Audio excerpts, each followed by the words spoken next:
ನಾನೇ ಸ್ವಯಂ ಪ್ರೇರಿತನಾಗಿ ಅವರು ಹೇಳಿದ ತಕ್ಷಣ ಕೊಟ್ಟಿದ್ದೇನೆ. ಮುಖ್ಯಮಂತ್ರಿ ಸ್ಥಾನಕ್ಕೆ ರಾಜೀನಾಮೆ ಸಲ್ಲಿಸಿದ್ದೇನೆ, ಹೈಕಮಾಂಡ್ ಸೂಚನೆಯಂತೆ ರಾಜೀನಾಮೆ ನೀಡಿದ್ದೇನೆ. ಸಿದ್ದರಾಮಯ್ಯ ವಿದಾಯ ಭಾಷಣ.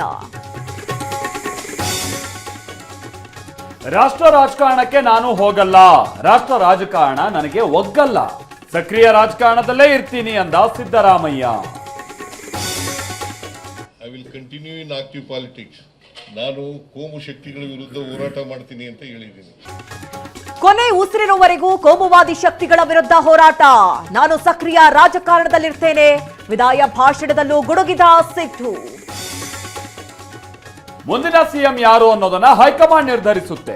ಡಿಕೆ ಹೆಸರು ಬಹಿರಂಗವಾಗಿ ಹೇಳದ ಸಿದ್ದರಾಮಯ್ಯ, ಮುಂದಿನ ಸಿಎಂ ಗುಟ್ಟು ಬಿಟ್ಟು ಕೊಡದ ಸಿದ್ದು. ದೆಹಲಿಯತ್ತ ಮುಖ್ಯಮಂತ್ರಿ ಸಿದ್ದರಾಮಯ್ಯ, ಎಚ್ಎಎಲ್ ಏರ್ಪೋರ್ಟ್ನಿಂದ ವಿಶೇಷ ವಿಮಾನದಲ್ಲಿ ಪ್ರಯಾಣ.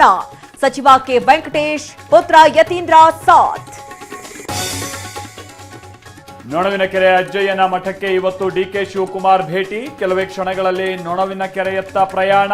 ಅಜ್ಜಯ್ಯನಿಗೆ ವಿಶೇಷ ಪೂಜೆ ಸಲ್ಲಿಕೆ. ಯಾವುದೇ ಒತ್ತಡ ಇಲ್ಲದೆ ಸಿದ್ದರಾಮಯ್ಯ ರಾಜೀನಾಮೆ ನೀಡಿದ್ದಾರೆ. ಡಿಕೆ ಶಿವಕುಮಾರ್ ಶ್ರಮಕ್ಕೆ ಪ್ರತಿಫಲ ಸಿಕ್ಕಿದೆ. ಶೀಘ್ರದಲ್ಲೇ ಡಿಕೆ ಪ್ರಮಾಣ ವಚನವೆಂದ ಶಾಸಕ ಕದಲೂರು ಉದಯ್. ಸಿದ್ದರಾಮಯ್ಯ ರಾಜೀನಾಮೆ ಕಾಂಗ್ರೆಸ್ ಪತನಕ್ಕೆ ಕಾರಣ.